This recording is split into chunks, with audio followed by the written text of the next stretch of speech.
ये बताएं शादी कैसे हुई, क्या स्टोरी है उसके पीछे? किसकी शादी की बात? आपकी अपनी? अच्छा मेरी की बात। और क्या, किसी और की शादी का क्यों पूछूंगी पता नहीं, आपसे? आपने कहा शादी। नहीं, आपसे आपकी शादी का पूछ रही हूँ मैं। Nothing special, the only thing is के my wife is she is part of the family already. Okay. तो सो अरेंज मैरिज थी? Absolutely arrange marriage. ओके। और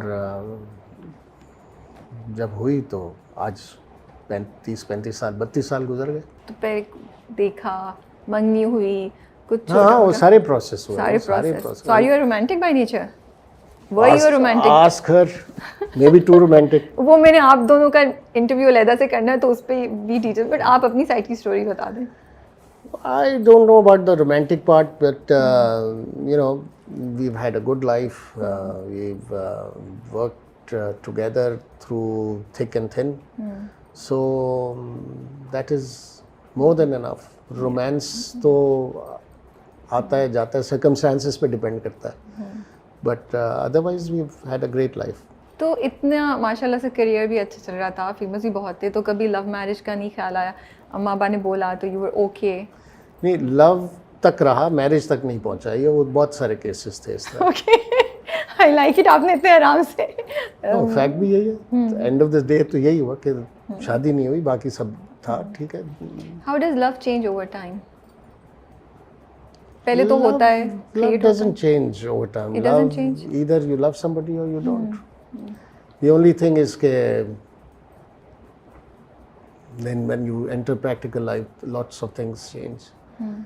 तो circumstances है, responsibilities है, तो उसके साथ साथ पे सारी चीज़ें चेंज होती हैं। आई रिमेंबर एक इंटरव्यू में आप उनकी बहुत तारीफ कर रहे थे कि जब कनाडा गए तो उन्होंने सवाल पूछे बगैर she just packed her bags and आपके साथ चली गई, वहाँ जाके भी आपके साथ शाना बशाना आपकी हेल्प की? नहीं, बल्कि शी वाज वर्किंग और मैं बच्चे संभाल रहा था एट वन पॉइंट। तो रात को हम 3 बजे ये वहाँ एक चेन है इसकी तरह, मैकडोनल्ड की तरह, कॉल्ड वेंडीज। जी जी। तो उसमें रात को स्टोर बंद करने से पहले ये मॉप कर रही होती थी, पोछा मार रही होती थी, और हम गाड़ी में बाहर बैठे होते थे इनको लेने के लिए 2 बजे रात। तो that's what life is. Do you feel relationship में बिकॉज इतने चैलेंजेस होते हैं ना, आप चेंज होते हैं, इट इज़ इम्पॉर्टेंट कि आप हाउ डू यू मैनेज कि आप साथ रह रहे हो उन चैलेंजेस में, जो आप चेंज हो रहा है वो दोनों का साथ चेंज हो रहा हो, ये नहीं हो कि एक बंदा चेंज हो रहा है दूसरा वहीं पे है। Is there something, some advice that you can give to the young couples? I think the only advice that I can give is that you need to respect your partner, may it be male or female, in every way, in front of other people and in life. Genuinely think that she or he is your partner. Arguments होती हैं, point of views different हो सकते हैं. That doesn't mean that the other person is anything less. जी। कोई ख़ास हमारे यहाँ एक वो अप्रोच होती है कि नहीं नहीं आपको नहीं कुछ पता, छोड़ दें आप। नहीं, you got to involve your partner into every conversation. तो ये इम्पॉर्टेंट फैक्टर है कि आप पहले दिन से हस्बैंड और wife they need to understand that they are partners, equal partners. So it's not one less and one more.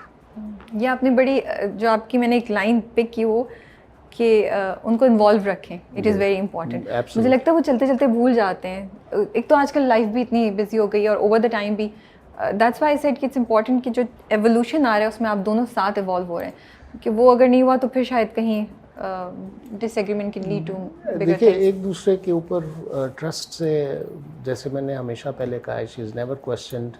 अभी भी when we starting this company, she wholeheartedly said okay. उसने ये नहीं कहा why, she said when. So there is a difference. वो बाद में why आता रहता है, वो तो खैर कांस्टेंट व्हाई होता है, but then it's okay. Y वो एक पॉइंट ऑफ व्यू है ना, सवाल है, उससे आप इरिटेट भी होते हैं बहुत दफ़ा, but then that is a question. So she is taken over one part of the business, which is the script development, so which is very important. So nice. अच्छा, उनको इंटरेस्ट पहले तो उन्होंने ऐसा कुछ किया या किया हमेशा से। ओके ओके, चलें, ये भी एक बड़ी interesting it's a great blessing कि our whole family is in this, हमने अपने अपने रोल डिफाइन किए हुए और अभी स्टार्ट लिया, let's see how it works. क्या 2-3 चीज़ें आप यंग कपल्स को बोलना चाहेंगे जो इस वक्त शादी के लिए तैयार हो रहे हैं या स्टेप ले रहे हैं? क्या आप माशाल्लाह से you guys are going so strong, इतना मुझे क्यूट कपल लगता है, बड़े मज़े के लगते हैं, बड़े प्यारे लगते हैं आप दोनों जब भी प्रीमियर्स पे आए, meet both of you and you guys give us hope in the institution of marriage, so any advice? I think the only I am not in a position to advise anybody. हर एक की अपनी circumstances होते हैं. Let me rephrase. Any 2-3 things that you can share from your experience?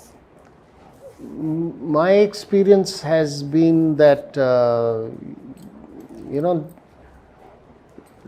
life is not about having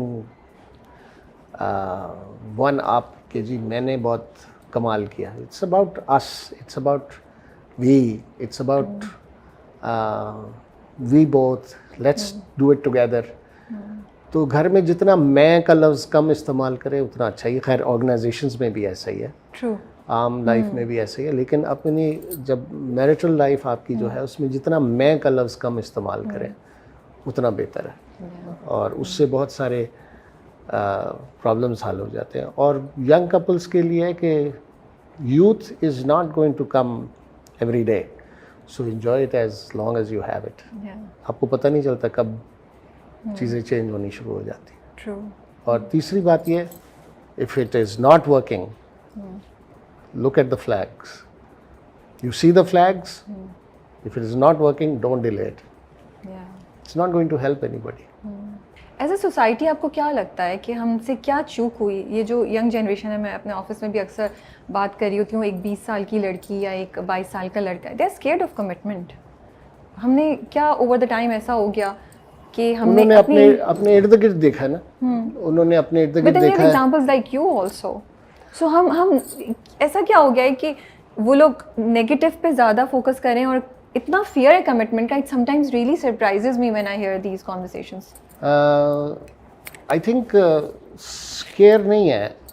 I think the girls are in a position to take a decision. They are becoming economically stable. They can take their own decisions, and which is good. They are not dependent on it. उसने हर दफ़ा husband की तरफ नहीं देखना. तो वो कहती है कि यार अगर आप फैसला कर सकते हो तो मैं भी फैसला कर सकती हूँ.